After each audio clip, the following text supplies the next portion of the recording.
Мен Жакенова Айнұр Базарбайқызы, Ақтөбе облысы Мәртөк ауданы Бөрте ауылында тұрам. Осы ауылға 2004 жылы мұғалім болып келіп, осы ауылда келін болып қалдым. Қазір 3 балам бар, жолдасым фермер.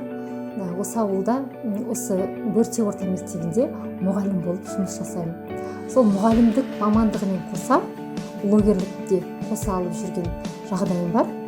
Тракторшының махаббаты атты инстаграмда ауыл әйелінің өмірін көрсететін, қазір ауыл әйелінің, жаңаша ауыл әйелін сипаттайтын парақша жүргіземін.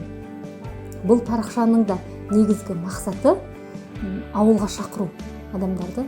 Қазір көпшілік, әсіресе жастар жағы ойлайды, ауылда жақсы өмір, әдемі өмір жоқ деп бәрі қалаға құштар. Мен сол жастардың ойын өзгертіп ауылға шақырғым келеді. Сонымен қатар ауылда жүріп те жақсы жетістікке жетуге болатын, әдемі өмір сүруге болатын, ауылда жүріп те әдемі, нәзік әйел болып қалуға болатын негізінен көрсеткім келеді. Көп адамдар ойлайды, егер адам ауылда тұрса, ол ешқандай жетістікке жете алмайды.